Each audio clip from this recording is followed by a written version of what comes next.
Buddhassa. Namo tassa bhagavato arahato samma sambuddhassa. Namo tassa bhagavato arahato samma sambuddhassa. Now we are going to start with the karmasthana.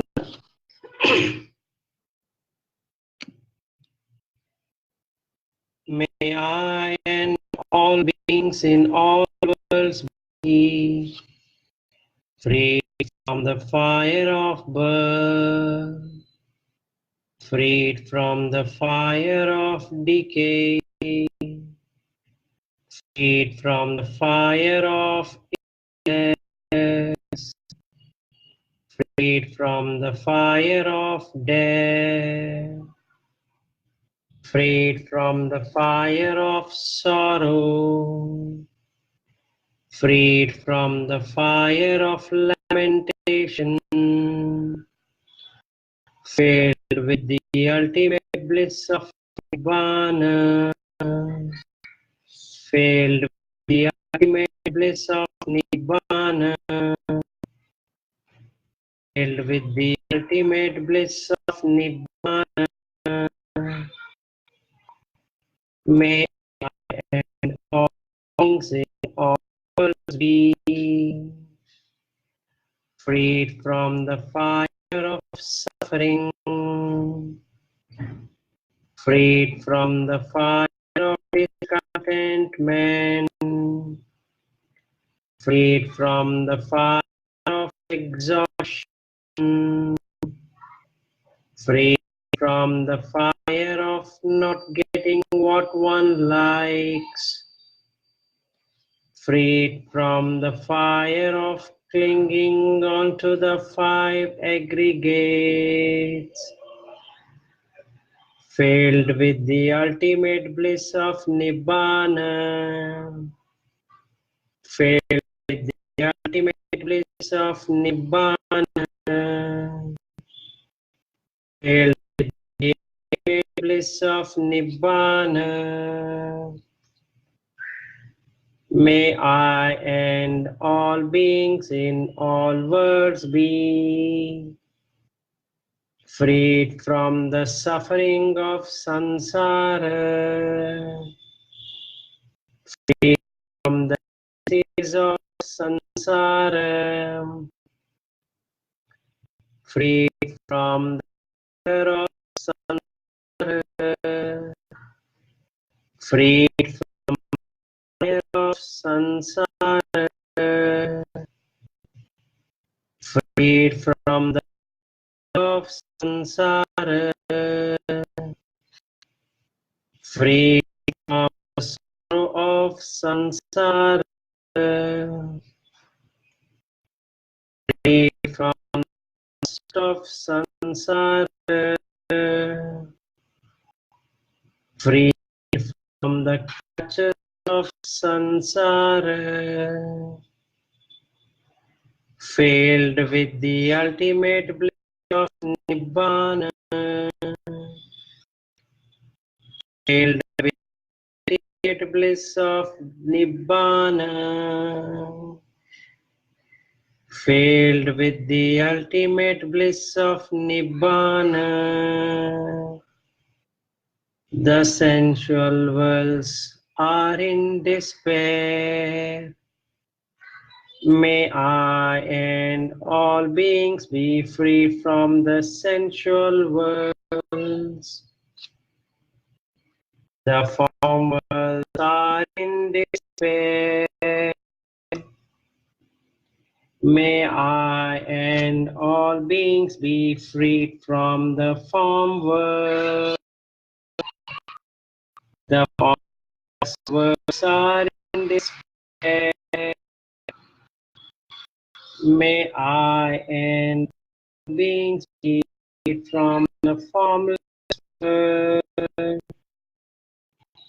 All worlds are in despair. May I and all beings freed from us. Nibbana is the only salvation. May our beings attain Nibbana. Letting go is the only salvation. May I and all beings let go. Detachment is the only salvation.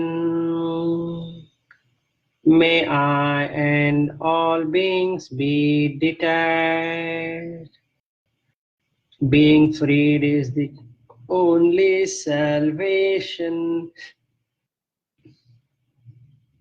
May I and all beings be freed. Nibbana is the only salvation. May I and all beings attain Nibbana. May I and all beings in all be freed from the bondage of lust, freed from the bondage of aversion, freed of delusion, freed from the bondage of Mara, healed with the eternal bliss of Nibbana,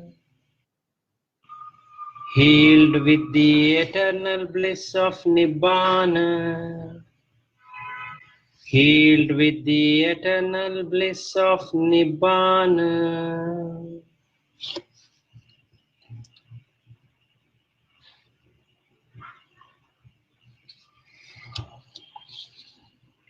Buddham saranam gacchami, dhammam saranam gacchami, sangham saranam gacchami, dutiyampi buddham saranam gacchami. Dutiyampi dhammam saranam gacchami. Dutiyampi sangham saranam gacchami. Tatiyampi buddham saranam gacchami. Yampi dhammam saranam gacchami. Tatiyampi sangham saranam gacchami.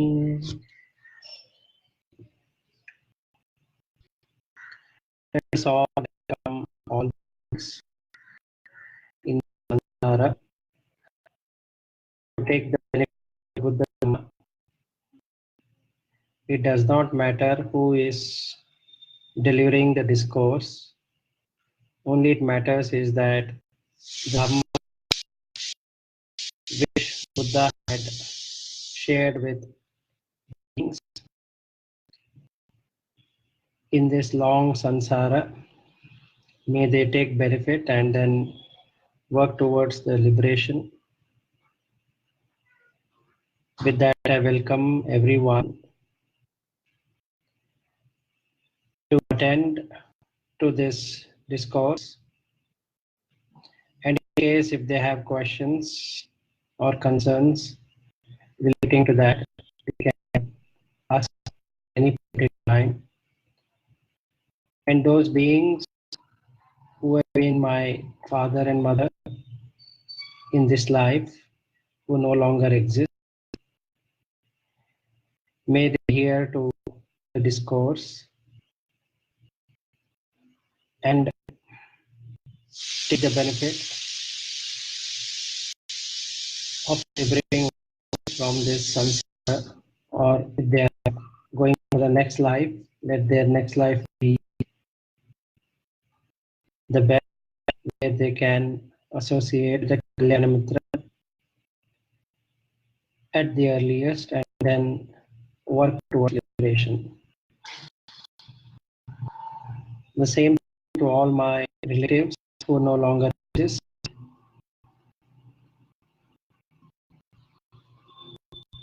who are in search of a right opening, are willing to explore once again the new life. May they attain merit. May they attend this Desana and take benefit. Samanta Chakravalesu Atra Gachantu Devata Saddhammam Munirajasa Sunantu Saggamoggadam Dhammasavanakalo Ayam Bhadanta Dhammasavanakalo Ayam Bhadanta Dhammasavanakalo Ayam Bhadanta. I am also taking this opportunity to ask for forgiveness to all those Aryas whom I might have insulted in the past, with knowledge or without knowledge. And due to that reason, I've been suffering in this samsara for a long time without respite. And now, having got this Dhamma, having got again back to the path where I am supposed to be crossing the samsara, may no more obstacles come in my way. And same thing with all the beings who are assembled here. May they also walk on the path, helping each other to cross this long samsara into liberation. With that, let me start today's Desana.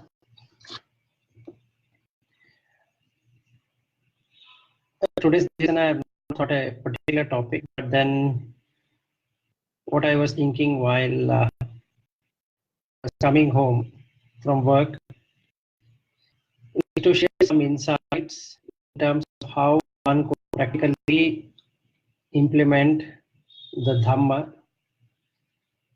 and see how one can progress day by day, month by month, year by year, until the person fully liberates oneself. And once he or she is liberated, he can then help others to get liberated. That way, the long samsara can be tackled. So let us first look at the problem. The problem what we have is birth, which we are not aware. So the conditions which gave rise to birth is something which the child doesn't know. Now what if knows? Isn't it to happen that we should know why we are in the womb in the first place? Or is it that we should forget the reason why we are here? So because there is a conception in the mother's womb, the mother also have to struggle along with the child. So let's look at a human birth. Let us not worry about animal or any other birth. At present, our concern is on human birth and how we can make it much beneficial. And then we can look at beings, how they are born. Even though it is necessary to know, but at this stage it is not that important to know. Let us concentrate on the aspect of this birth as a condition. Now, the problem starts when there is conception. Now, without the knowledge of the mother, the body starts preparing for the onset of the child. And the delusion or the moha, what the mother has is that she is getting a child which she thinks is very precious, not knowing that the child is going to go away from her once it's grown.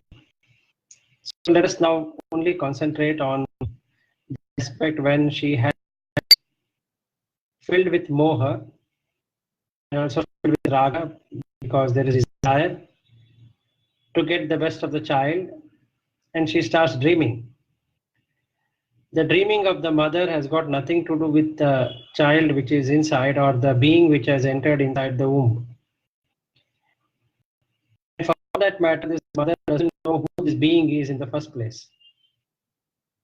So the person who is conceived inside the womb has no idea where he or she is sitting, because there is no sensation, there is no identification, even though there is sensation which has happened to that being. It's like dream situation where the being is sitting and then the mother thinks something is happening because she has missed the period. Now she goes to the doctor and then she does a pregnancy test and she's found to be positive. She's very happy. But the moha, the delusion, does not tell her even in an instance that the person who is sitting inside a room is not what she desired to be, because she doesn't even know who has entered the womb. The same way that that being who is entered inside the womb doesn't know where it has entered and why it has entered. So this long-term process of development, and month by month, the mother is now becoming fat because it has to store fat. It doesn't take anybody's permission. The mother has to grow fat. Why she has to vomit, and why she has to take so much of pain, bodily pain, aches, and she's not able to move. And she has to do a lot of exercises to keep the baby in a condition. And in the meanwhile, there are many restrictions for the mother in what she can do, what she can, how she can go, what vehicle she can take. So there are so much of complications because there is a chances of miscarriage. Now, if you see, it is not as per her wish. Her wish has got, her dreams has got nothing to do with whether there is miscarriage going to happen or not going to happen. So the mother wishes that nothing happens to her. Now, what happens if there is at a 20th week or 30th week, there is a mishap and that causes the miscarriage? What happens to the being? It dies. It goes in search for another environment which will make it be at time or some other time. What happened to this mother? Immediately, is because of the birth, there is death as a condition.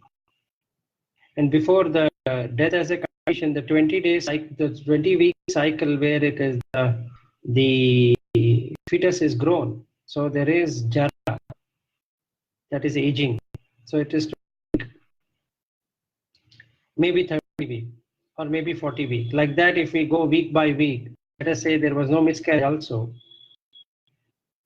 This so-called child is eating the food of the mother as growing. Is it as per the child wish? What organs to have and what organs should not have? So these organs are getting developed based upon the 5 indriyas or the sense. So the eyes, ears, nose, tongue, touch, and the mind. These are the 5 different senses with which this child is going to perform its activities in the outside world. These 5 senses to have, it should have everything else joined to it, like heart, spleen, liver, intestine, gallbladder, and all the different systems should be in place, because this child is going to eat and that has to be digested and all that. Now, the child is bringing in a blueprint, or this being is brought a blueprint for which the mother is giving raw material. The raw material is something which is just supplied to meet that blueprint. So what if that blueprint had mistakes? So the child is coming out with those mistakes. But the mother is not aware of these mistakes, nor the child is aware of these mistakes, because these are coming out of the karma of the past. So what is that being as a child is encountering is the mistakes of the past, which is getting developed in the womb.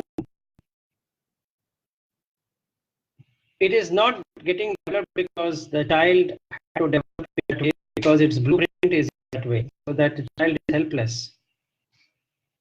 And this is where we can start to understand by the word, by what it said as atta. So atta means there is a person who has control of the situation. Anatta means there is no control over anything. Sometimes it is called as no self, because nothing that he or she can just walk over what is happening. It is getting produced over the being. So that's as a subtle body, over the subtle body as a gross body which is coming in. Do any one of us have any power to change the way we look? Maybe we can exercise and some fat will reduce, but overall, right, none of us have any power to change. Not only change, to wish for what we want it to be. So that means anicca, because what I wish has got nothing to do with how my body is performing. Let us say, moving ahead from there, I do something right now. Is there a guarantee that based upon my wish, the digestion will happen? My eating has got nothing to do with how the digestion is going to happen. So if this constipation right now, I had to suffer out of the constipation irrespective of what I had eaten. And I had to eat it because I was hungry. So with birth comes hunger. And it doesn't stop only with hunger, it also produces thirst. So it doesn't have only hunger and thirst, it's also, we need to have clothing. And that also doesn't end there, we need to have shelter. And that doesn't again end there, we need to have medicines. So these are the basic ingredients what a human being need to have, without which the human being cannot survive. Maybe the mother had taken medicines, taken every kind of care, and once a child is out, does it remember who it is? No. Can it remember its mother? No. All it knows is to get fed. So the mother starts feeding the child, thinking that it is her child, and she doesn't even know.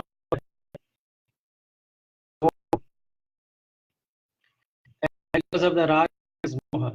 What if the child is born deaf, or the child is born without eyes, without sight, or the child cannot taste, the child is not able to touch, the child is not able to withstand the temperature, or the child has diseases.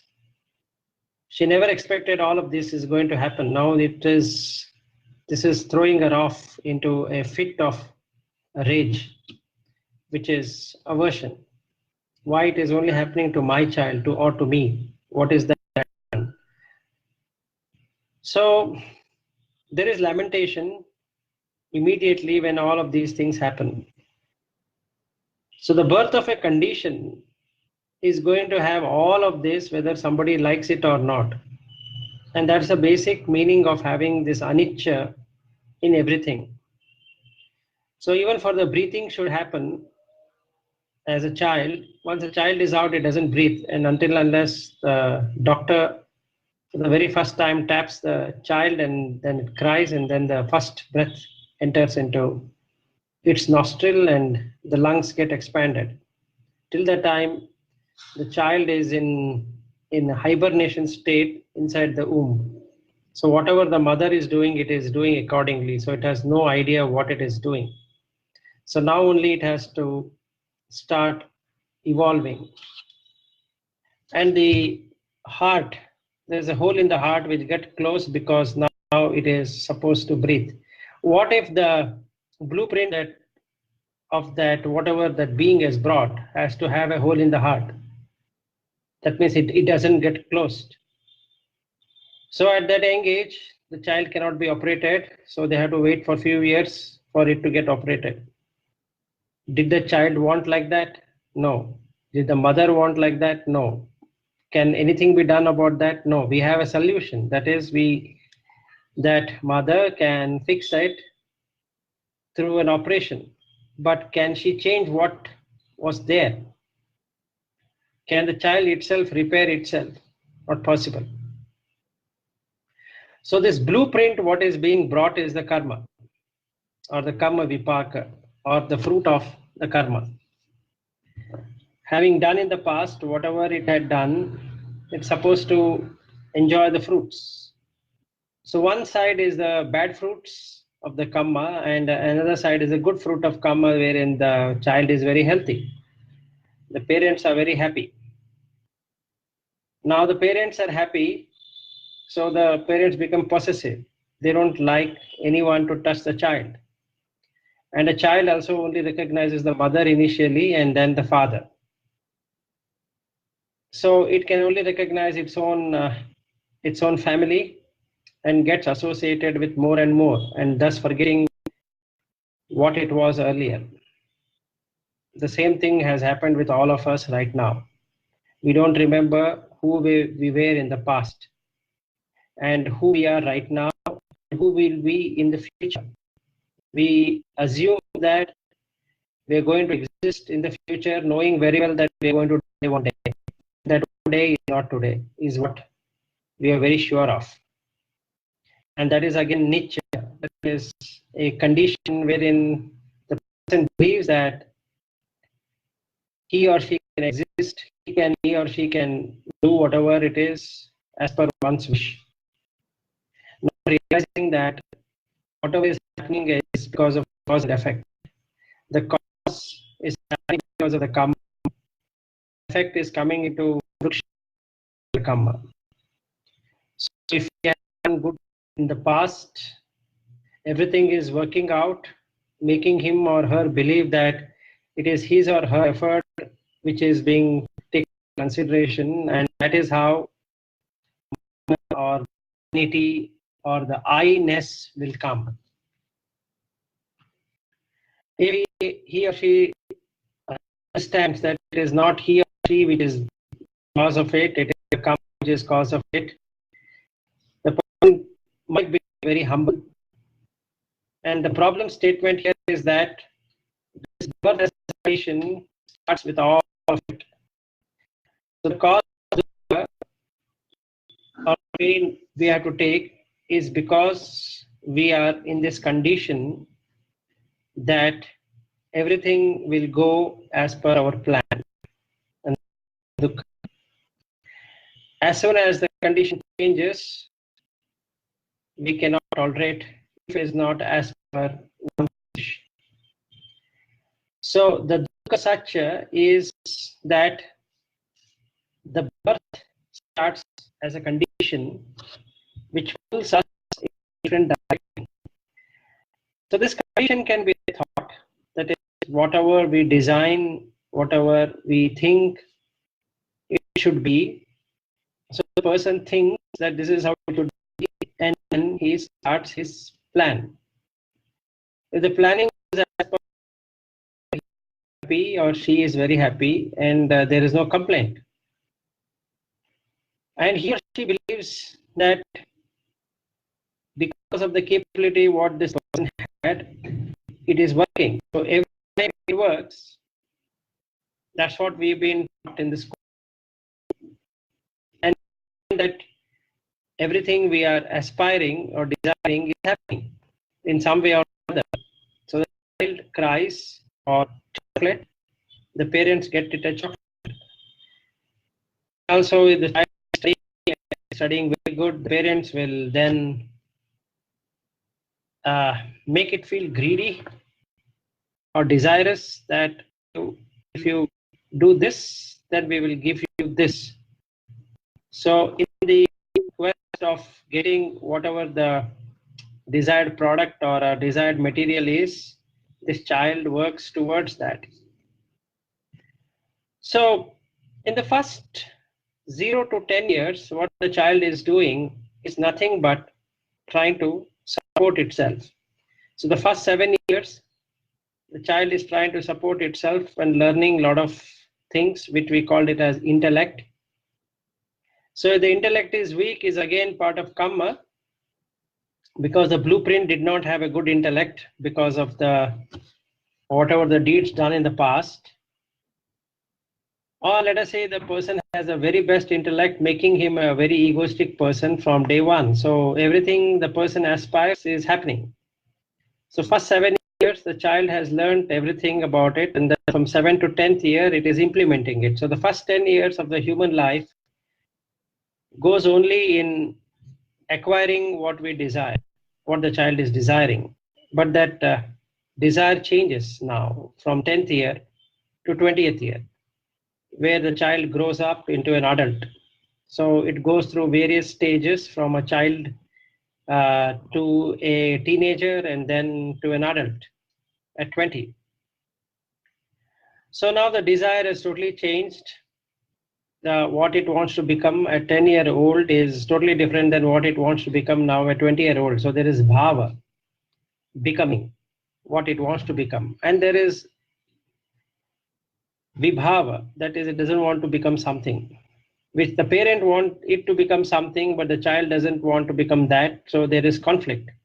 When the day was born, the child was born, neither the mother and father had anything expecting except that child should be healthy. But now at the age of 20, the parents have a different expectation set for the child, and the child has a different expectation set for its parents.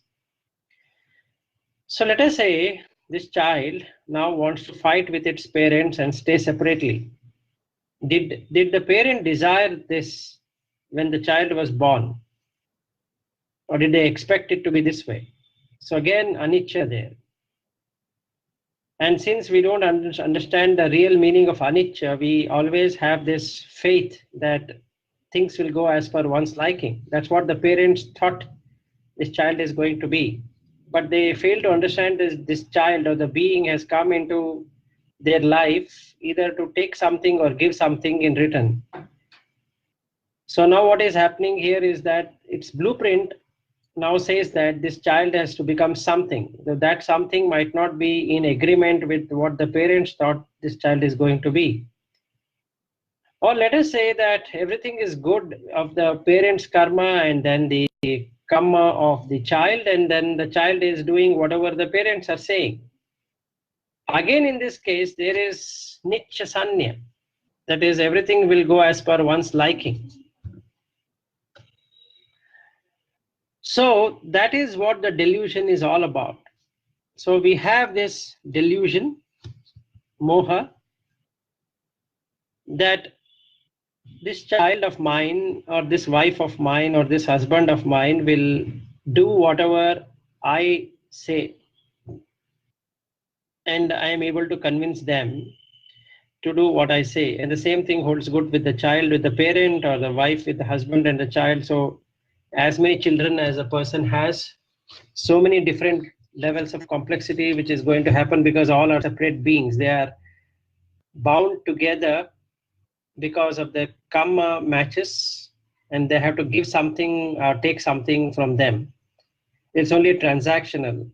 And these each individuals have come together because of the conditions supplied along with that. So there is a cause and there is an effect. So as soon as the cause and effect are matching, it looks like it is stagnated or it is permanent or it is stationary, let us say. And suddenly things will change. And it can change without any notice. The health of the person can change. Let's say we just the parent and the child are walking along the road, and then the dust, out of the three people, one might sneeze, the other two will not sneeze. There is no reason why other two cannot sneeze, is what this child thinks.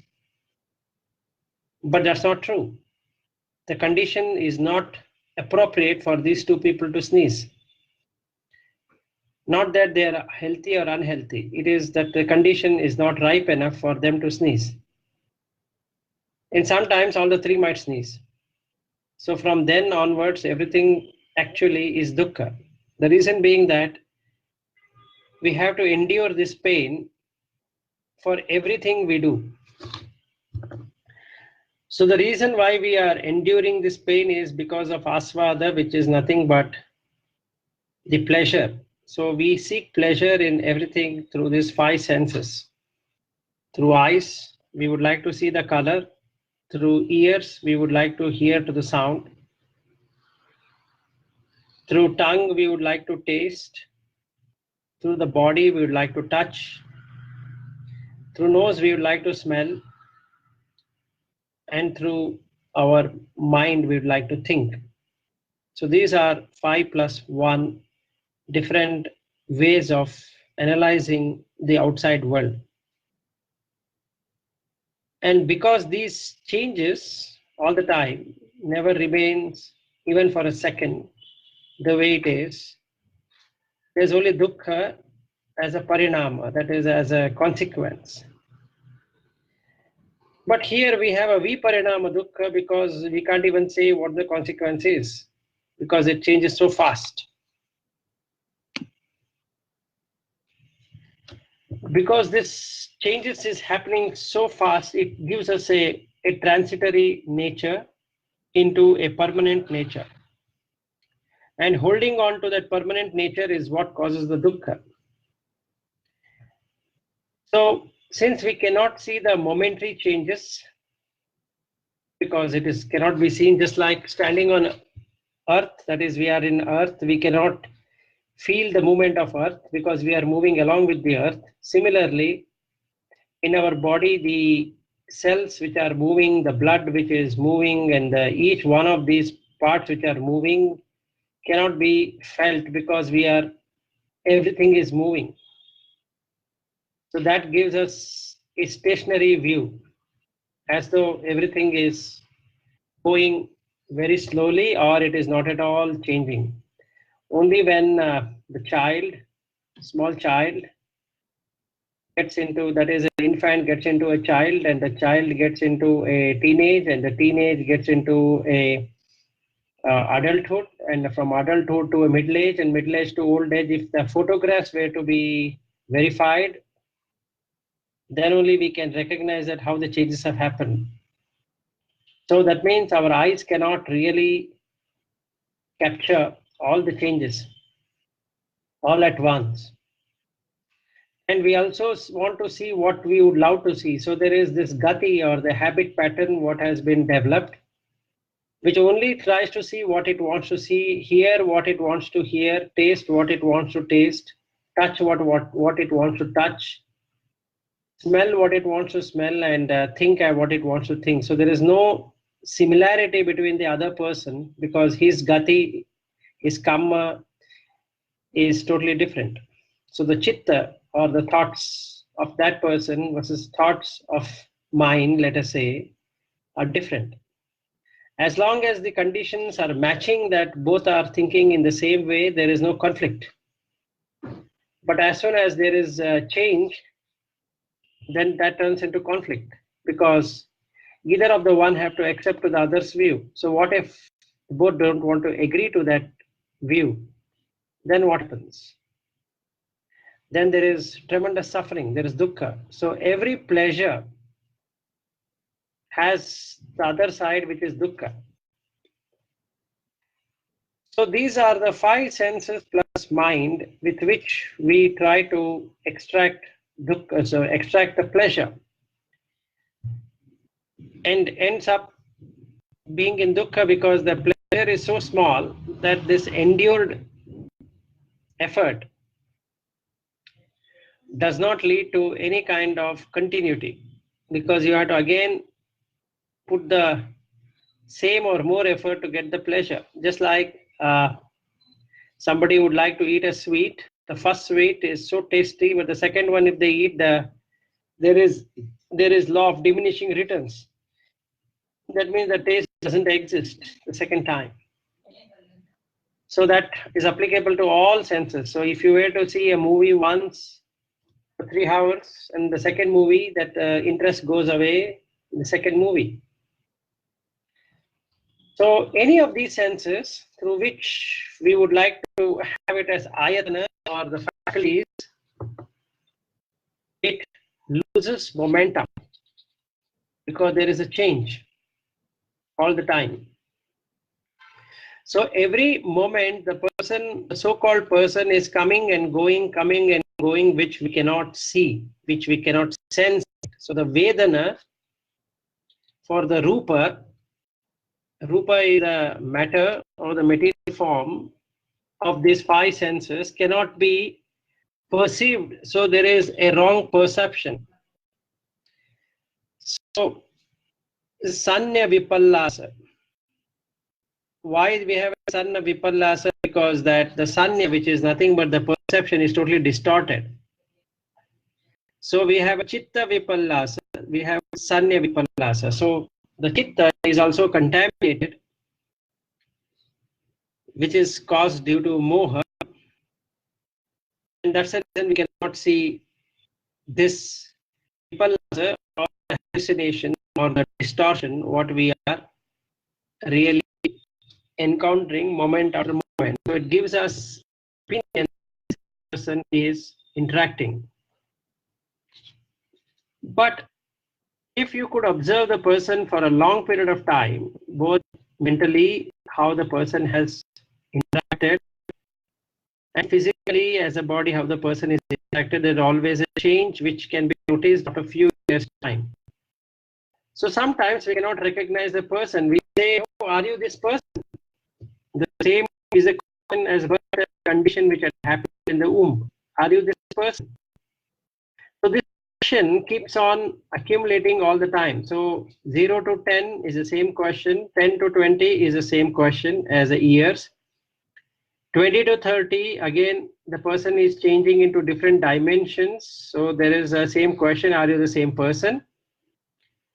30 to 40, 40 to 50, like that until the death of the person. So in this whole process, or this whole journey, when is that this person ever had happiness? There is nothing called as happiness because we have been into pleasure cycle. So as long as we are hunting for pleasures, as long as I am bound by pleasures, there can never be any happiness, because the pleasures are so limited. The effort has to be put more and more to get the same pleasure, or that means you have to take a pain to get a pleasure. That means there is a person who is going to actually prick the person all the time, give him or her the pain, and then we say no pain, no gain. That means say that to get anything, we need to have a pain. So let us say I'm growing a tummy and then I want to have a flat tummy. First of all, I don't know why this tummy has bulged. It didn't take my permission, but now it is bulged up. So everyone is complaining that I have a big tummy, so I have to reduce it. The only way to reduce it is to reduce the intake of food. So I need to now starve myself.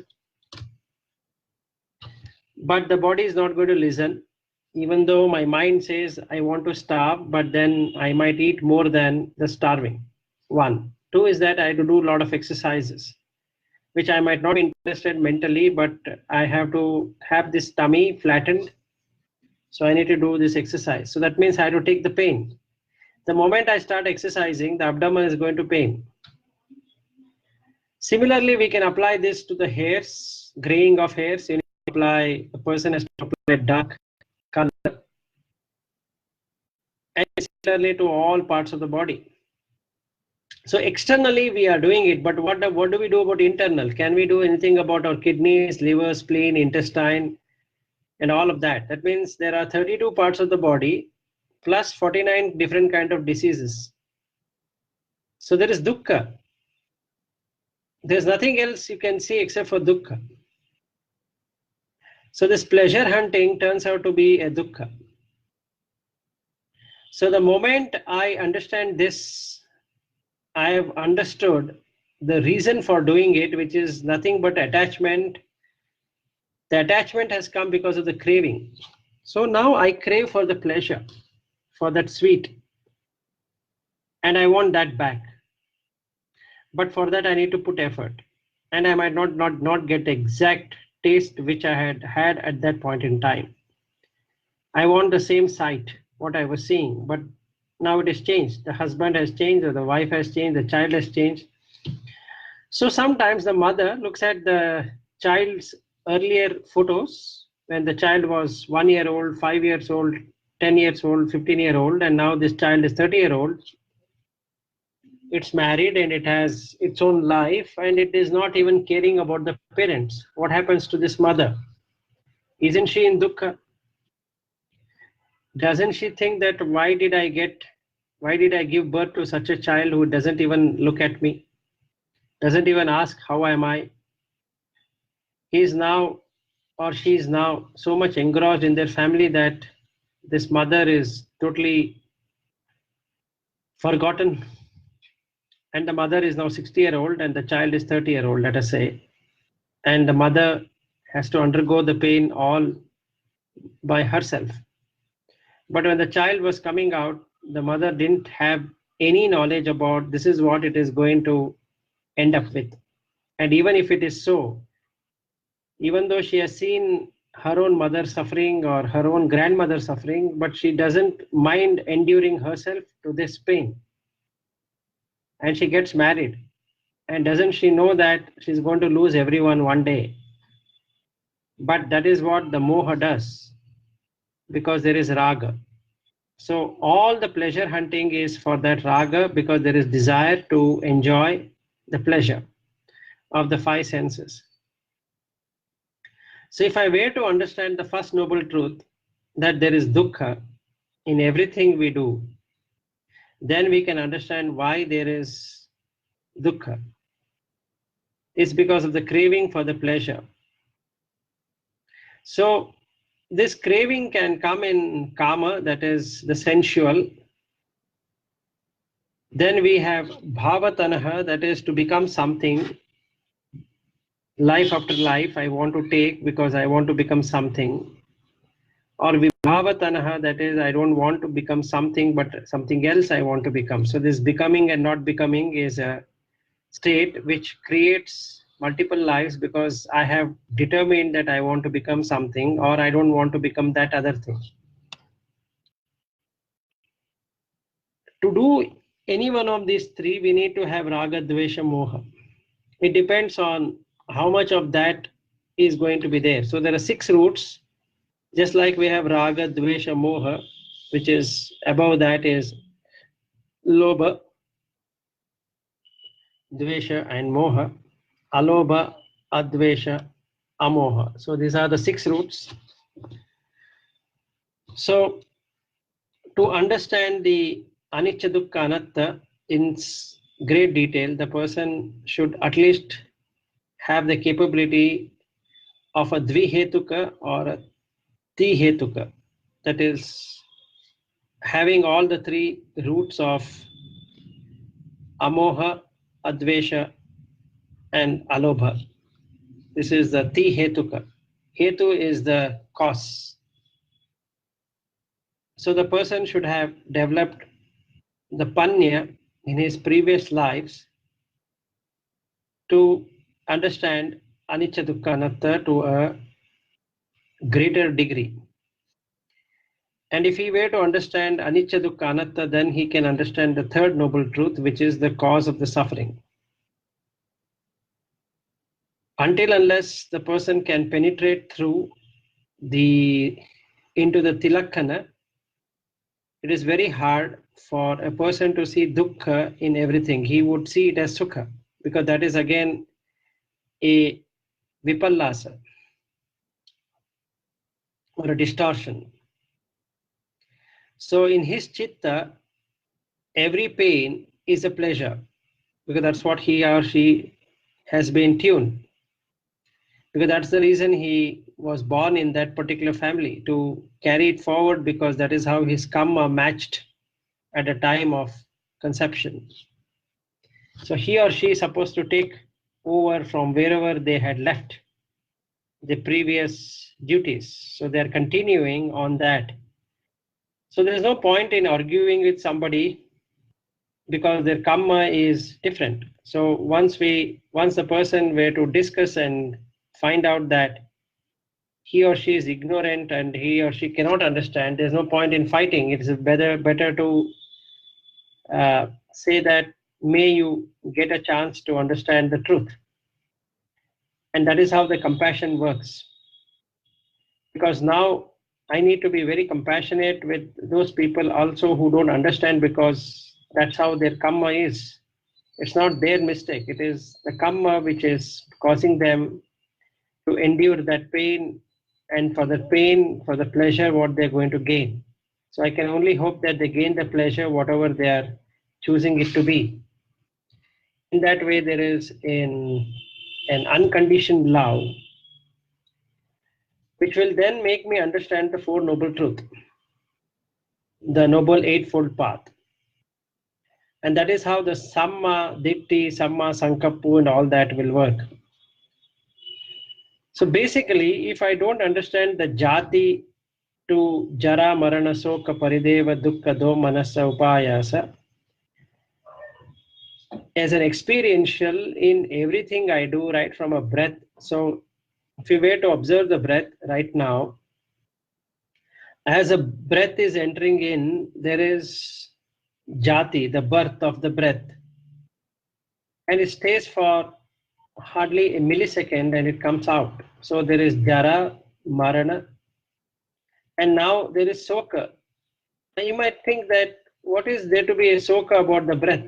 Yes, the more we breathe out, the life is sucked out. So, but there is helplessness, there is lamentation, there is grief, there is everything you can really see in a breath.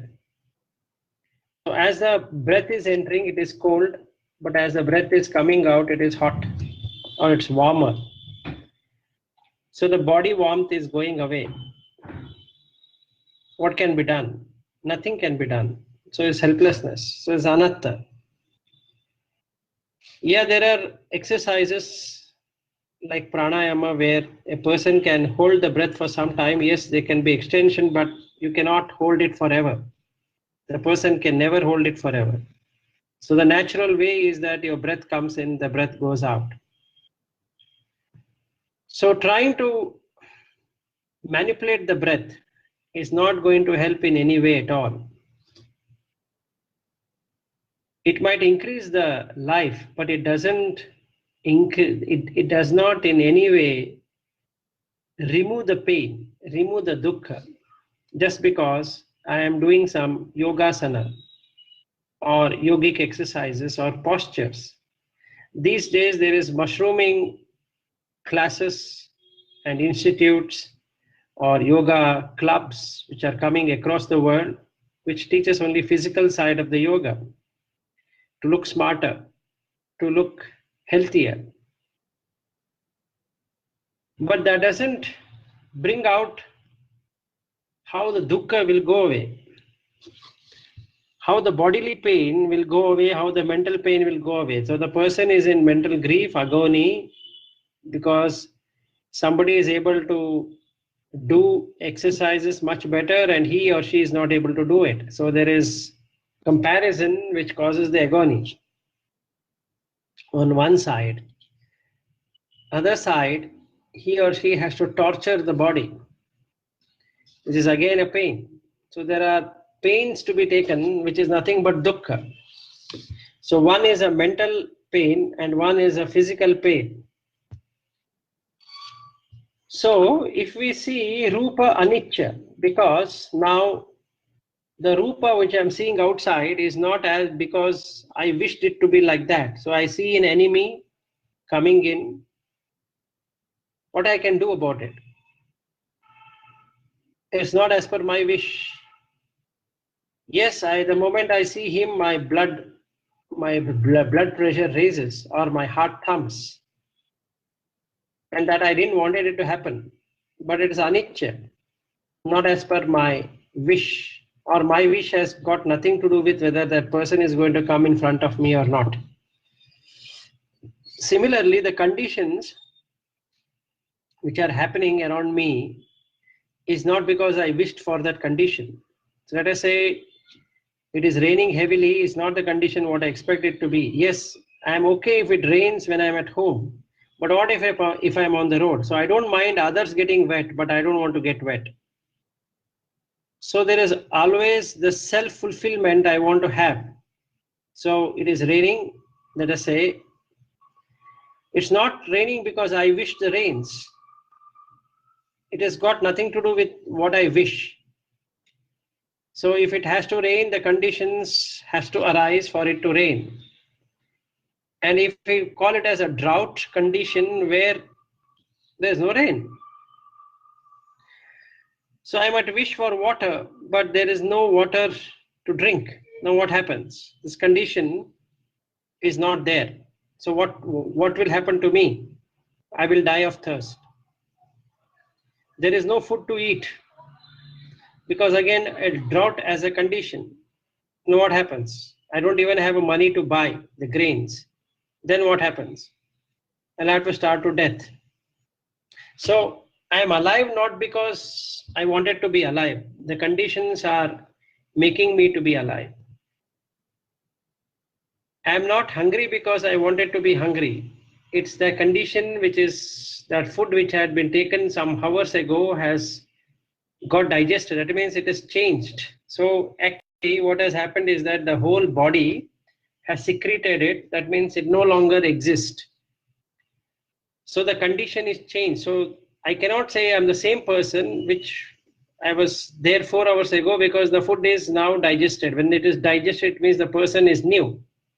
So the person now is a hungry person. At that time, the person 4 hours ago was a person who had food inside his stomach.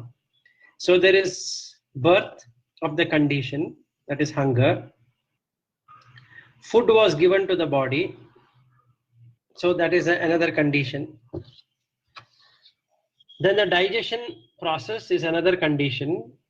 Now digested turns back to hunger. Is another condition. So where is this person here? It's 4 different conditions. What if no food is there? That's the 5th condition. What is happening to this person? Agitation. That's a 6th condition. Now he's in anger. 7th condition. Now he'll go in hunt of food. 8th condition. So each is a different condition, causes, and there's an effect. So all his karma vipakas are now going to come into action. So there is nobody as a person. So I cannot say I'm the same person who started talking 1 hour ago because the condition has changed. So 1 hour ago I had tea. Now it's already gone. 1 hour ago I had eaten something, but now it is gone. So I'm again will be feeling hungry in few minutes time. This is not the same. So there is dukkha because of the jati of the condition. So jati pi dukkha is that condition which created is the dukkha. So this condition, when I've eaten the food, then there is jara, because there is digestion, right? So jara is nothing but aging. So 1 hour ago I ate, that's an age. Some years ago I was born, it's an age. Some years ago I got married, it's an age. So everything is aging. So that is dukkha. What if I was not born? I don't have to suffer like this. But now I have been born, I have to suffer. Now I might say that there's pleasure. Yes, indeed there is pleasure. That's the reason we are suffering. If there was no pleasure, then we wouldn't have been here in the first place. We are seeking pleasure through our 5 senses, and that's the reason we are here. So all that we are doing is to enjoy the pleasure by taking the pain. So now all these pains are dukkha. So vyadipi dukkha. So now there are diseases. Now I have no idea what I ate is going to cause me discomfort or comfort. If there is comfort, it's because of the condition or the hetu. If there is discomfort, is again because of the condition. So let us say it turns gastric. I can't do anything about it. If it becomes acidic, I cannot do anything about it. It becomes allergic. What is that I can do about it? I can apply cream, I can take a medicine. But what the medicine does, I have nothing. I cannot say what this medicine is going to do after it enters my stomach. I have to endure whatever happens after that. So for everything, we have to take this. The water, what we drink, we might filter it, but how guaranteed we can be that it is not going to cause discomfort? Now I drank water, 2 glasses of water. I was hungry, but I drank water. Now I am not able to eat. So that's again a new condition. So because we cannot see these conditions coming up and we ignore it, and that is what is the nitya sanya, what we get into all the time. So this world is anitya sanya, but in our mind it is nitya sanya. And that is what gives rises to the displeasure or the disharmony with ourselves. And we try to blame others because we want to change others for our benefit. If they are not changed, then because I always treat myself as the best image. In my mind, I am the best in everything I do. So now I want to change the world because the world has to go as per what I wish it to be for, because it's my world. But the outside factors have got nothing to do with what my internal thinking is. Sometimes it might work, sometimes it might not at all work. So the first noble truth is to understand that why we at all suffer is because of this madness what we have within ourselves, that there is sukha. So we always feel there is nitya, sukha, atta, subha. When the world is anitya, dukkha, anatta, asubha. Why this vipallasa or this distortion or the hallucination has happened? Because of asvada or the pleasure. So the dukkha has to be taken in, is what we know very well right from the birth till now. We've been taking dukkha. But there is always a pleasure at the end of the taking of dukkha. We study because we get a job at the end. We work because we get money in the end. We buy something because we find pleasure in the end. But actually, whatever clothes we buy, after 2 or 3 washes, the color fades away. Didn't we feel unhappy? We certainly felt unhappy, and we have now blamed that shopkeeper or the manufacturer or whatever it is. So I buy an iPhone or I buy something and it is not working. Immediately, what is the next reaction? is that I was cheated because it did not work. I'm not bothered if it works with somebody else, but I'm bothered about my equipment which is not working because I have paid. And the moment I've paid it, it belongs to me. So I become the owner. So when I become the owner, I have dukkha dukkha because of the ownership. Then to maintain that, I have to do a sankhara dukkha, that is, I keep on creating causes which will maintain that in a particular way. Then let us say it falls down from my hand, it breaks the gorilla glass or monkey glass or whichever glass that is. Now I have to pay money to get it replaced. So there is viparinama dukkha. So in everything we have these three: dukkha dukkha, sankhara dukkha, and viparinama dukkha. Without sankhara dukkha, there cannot be any dukkha dukkha. The moment I become an owner of something, there is dukkha dukkha to maintain that, and there is sankhara. What if I didn't possess it in the first place? Then there is nothing to maintain. If there is nothing to maintain, then parinama or viparinama, it really doesn't matter because I have understood what the dukkha is. Possessing it, attaching to it is the problem. The moment there is possession means there is attachment to it, that is craving. And I hold on to it, it is upadana. So Vedana then creates all of this cycle of bhava, jati, jara, marana, soka, parireva, dukkha, domanasa, upayasa. It's a cyclical flow. So it is paticca samutpada in action. So if we were to see unfruitfulness of these conditions, why would somebody attach?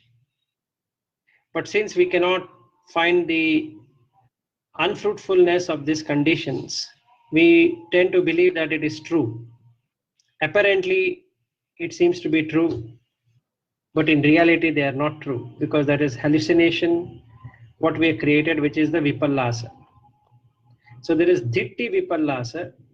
That is what we are conditioned to believe that it is good for us. That is, raga, dvesha, moha is very good. It has to be nurtured. And then we have sanya vipallasa because of the ditti vipallasa, that we can hold it and we can modify it the way we want it to be. That is the perception what we have created. And because of these two, we have chitta vipallasa. There is the thoughts also flow in the same way, as though it is going to be manifesting the way we imagine it to be. So this imagination of the mind is what creates everything from enjoying different kind of senses.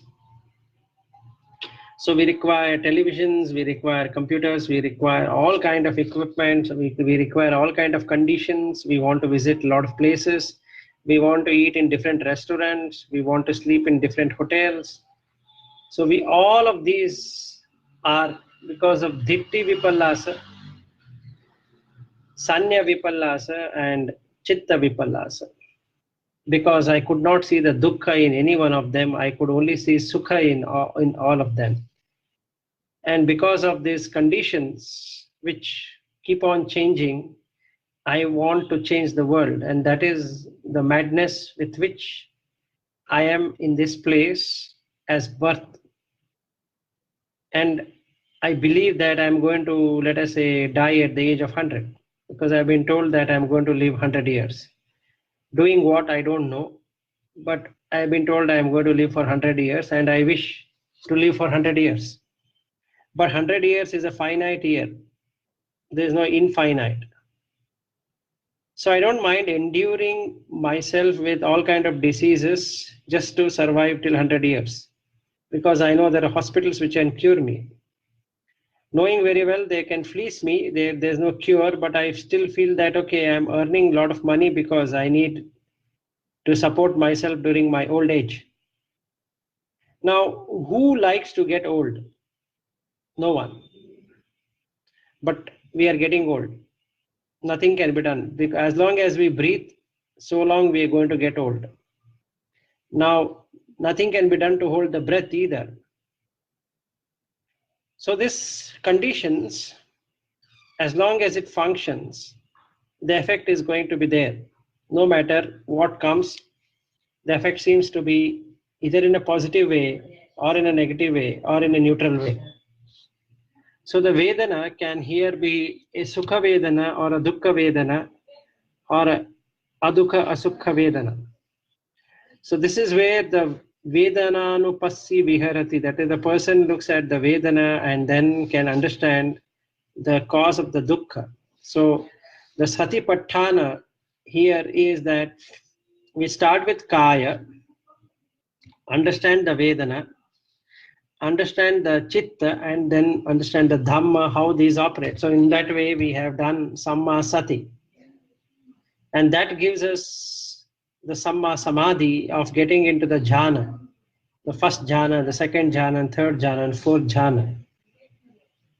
The reason why I'm covering this is because that is how we can come out of this madness and look at Nibbana as the only truth which we can then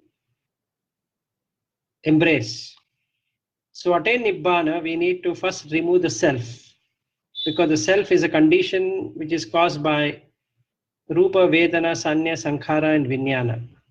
The last one is the most important one, that is the experiencer, which is the Vijnana. V plus Jnana. And that means it is Viparita Jnana. So it is already distorted. By the time it comes Vijnana Khanda, the person is totally taken over. So the experiencer is based upon what he had experienced or she had experienced in the past. So that experiencer I is a combination of feeler I, which is the Vedana, the perceiver I, which is the Sanya, based upon the Rupa. It can be Rupa Rupa, it can be Shabda Rupa, it can be Gandha Rupa, it can be Rasa Rupa, it can be Pottabha Rupa and Dhamma Rupa. 6 Rupas. So anything which is coming into the 6 sense doors, taking that as an input, there is a Vedana plus Sanya, and the Sankhara is a person who is doing it. So the doer I is the person who keeps on doing it to get the same pleasure. So then comes the manipulation for gaining the pleasure.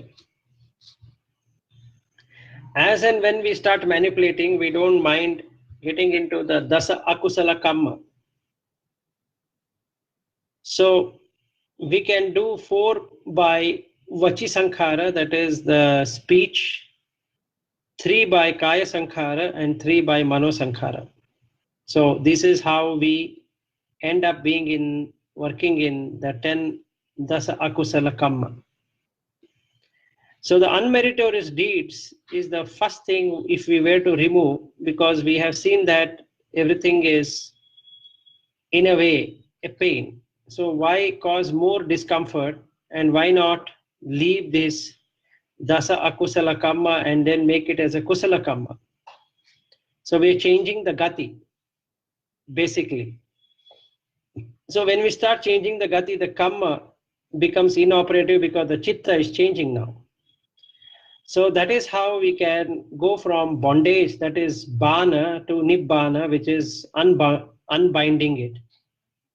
So now it is unbound.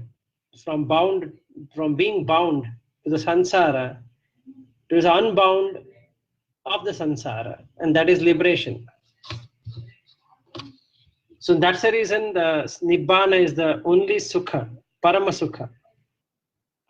Everything else is just pleasure, and it is bound by condition.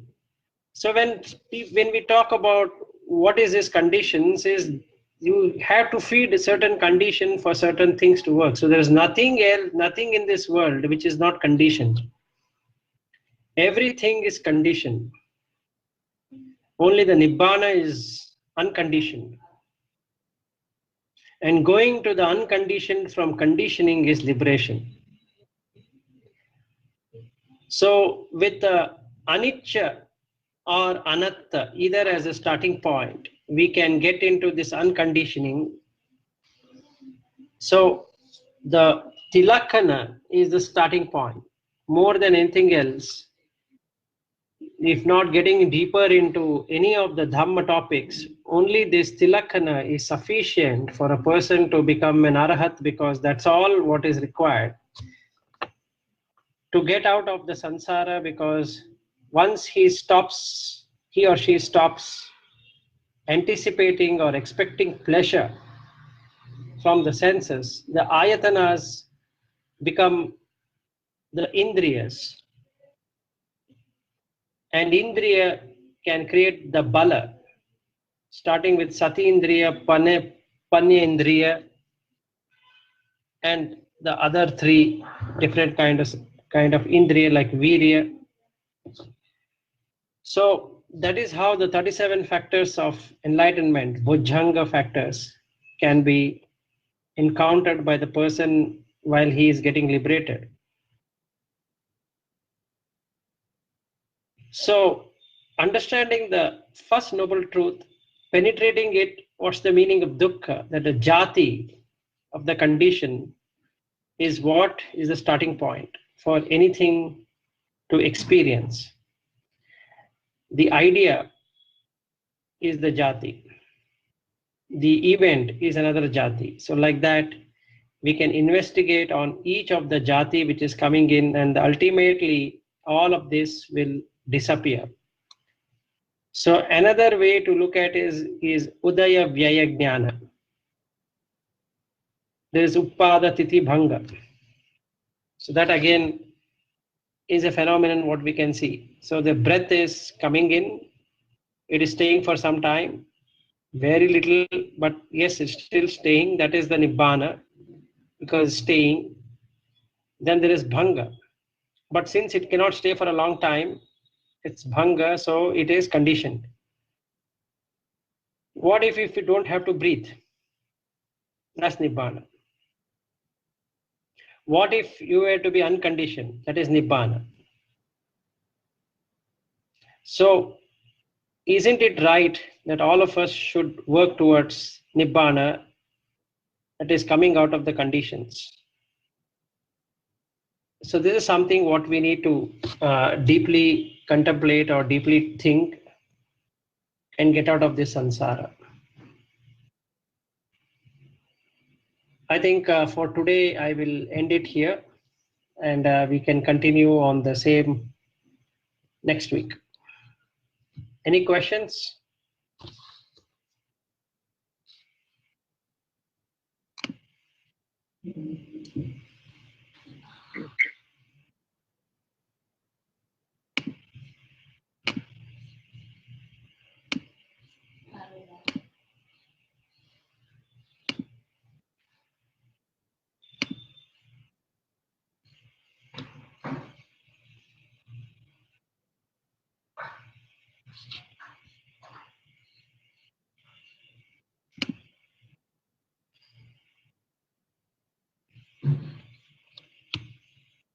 Any questions?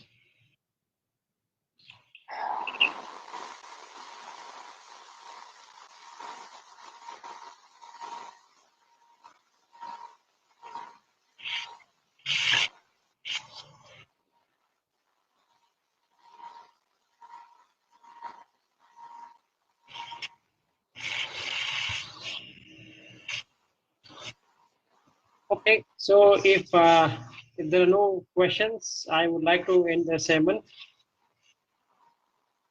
by passing the merits to all the beings. May they attain supreme bliss of Nibbana. May all the people who have joined us on Skype or on Facebook or on YouTube, and along with them, their friends or any relatives who have joined, may all of them take this Dhamma and try to experiment on the phenomenon, and then understand the essence of the Four Noble Truths and work towards Nibbana. May all beings be happy. May all attend it. Sadhu, sadhu, sadhu.